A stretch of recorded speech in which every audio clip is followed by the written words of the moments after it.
Agora a gente vai finalizar o nosso Hora News com uma entrevista, tá? Porque, afinal de contas, hoje é o Dia Mundial de Ação contra Transtornos Alimentares. Um assunto extremamente importante, né? E para abordarmos esse assunto de forma profissional, estamos aqui recebendo Érica Fernanda, que é biomédica, cosmetóloga, esteticista e gestora de uma das clínicas de emagrecimento aqui em São Luís, que é a Emagrecentro, e que pode compartilhar, né, Érica, muita experiência acerca desse assunto. É um prazer te receber. Obrigada por ter atendido o meu convite. E vamos falar sobre esse assunto que é tão importante, que está dentro do processo de emagrecimento, né, Érica?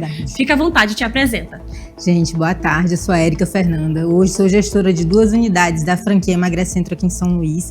E a gente está trabalhando com isso a todo momento, né, Amanda? Transtorno alimentar, compulsões, enfim. É o que geralmente acontece dentro das nossas unidades. As pessoas já nos procuram para isso, né? Já tem algum tratamento, já fizeram alguns tratamentos e não conseguiram, e aí sempre buscam nossas ajudas. Certo. Érica, para a gente começar, define um pouco para mim o que são esses transtornos, tá? E quais são os mais comuns que vocês, por exemplo, têm de experiência para contar para nós? A doença, né? A doença nossa com a compulsão alimentar, com a comida, em relação à comida, e gera muito desconforto, principalmente para nós. Eu me incluo, né? A gente às vezes come muito por excesso e aí isso acaba prejudicando a nossa saúde, principalmente a nossa saúde mental, né? Quando a gente se olha no espelho, não se gosta, enfim, isso tudo prejudica demais e é uma doença.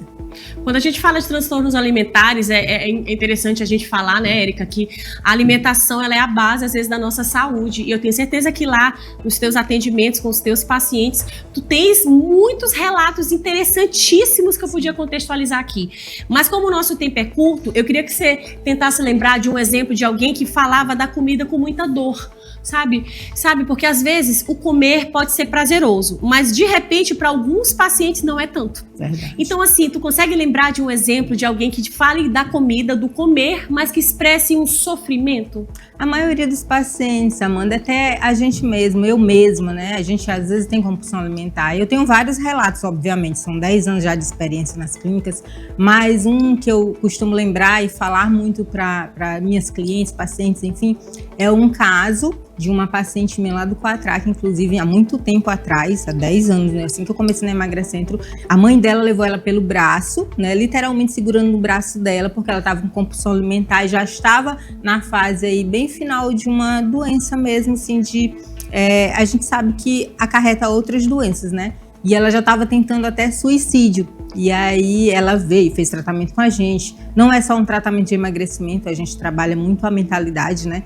E aí ela conseguiu fazer um tratamento, conseguiu perder peso, melhorou saúde, qualidade de vida. Hoje ela tá muito bem. E é uma das histórias que eu me emociono muito, porque a gente realmente consegue transformar a vida das pessoas através do nosso trabalho. Isso é muito significativo para mim, muito gratificante. É legal a gente falar sobre isso, Érica, porque a gente vive, nas últimas semanas, a gente tem ouvido relatos na internet de pessoas que morrem por usar substâncias químicas, de pessoas que têm a sua vida, comprometida, têm internações devido ao uso de emagrecimentos rápidos. Então, assim, é importante a gente falar para você que está nos assistindo agora sobre essa questão de compulsão e de transtornos, porque isso reflete, de repente, um comportamento que você que está me assistindo tem e nem sabe que tem. Então, para falar sobre isso, Érica, quais são os sinais e comportamentos que podem indicar que uma pessoa está desenvolvendo um transtorno? Na maioria das vezes elas não sabem. Então o que ela de repente está assistindo a gente agora e pode ver, opa, isso é um sinal, então preciso de ajuda?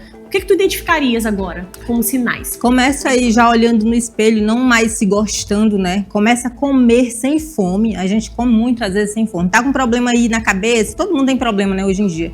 E aí acaba comendo por compulsão. Não tá mais com fome, você já comeu a quantidade suficiente para te satisfazer, mas você continua a comer. Isso já é um indicativo que a gente já tem que ter uma alerta, né?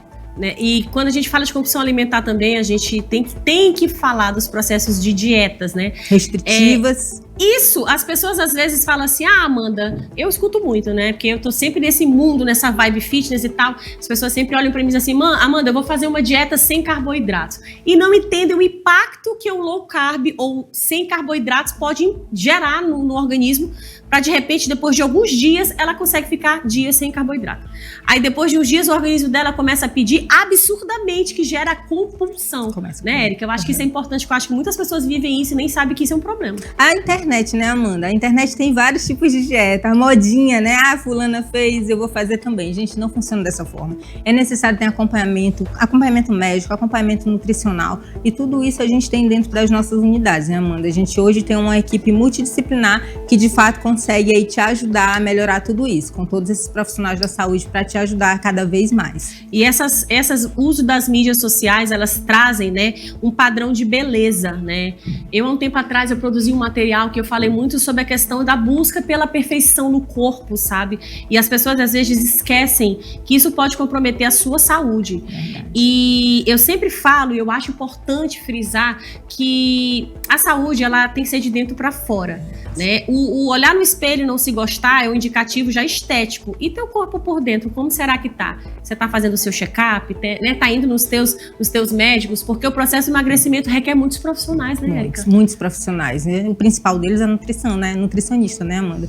E assim, internet, comparações. Hoje em dia a gente se compara muito, e eu me encaixo, né? Mas a gente sabe que a gente pode estar filtrando o que é bom e o que não é. Então, vamos trabalhar em cima do que é bom, vamos filtrar o que é bom, sabe? Seguir aquelas profissionais, aquelas pessoas, até mesmo blogueiras, que realmente buscam saúde, qualidade de vida e não só estética, né? A gente começa a melhorar a nossa estética através da saúde. Você começa a perder peso, eu costumo falar nas clínicas que não é peso que a gente perde, é saúde que a gente ganha, né? Então é isso, funciona dessa forma, gente. Vocês podem sim buscar nas redes sociais, não tem problema nenhum, mas busquem o que é bom. A gente consegue filtrar. Sites confiáveis, profissionais renomados e confiáveis, para que você tenha uma informação de qualidade e com profissionais. E que tenham números positivos para trazer para você, tá? Eu acho um alerta isso, né? Falar de profissionais que trabalham as questões do emagrecimento, mas que você olhe nas mídias e tenham relatos positivos, pessoas que estão falando bem, que tiveram resultados benéficos na construção da saúde, para que o emagrecimento venha como bônus. Exatamente. Porque isso é importante. Érica, maravilha, prazer te receber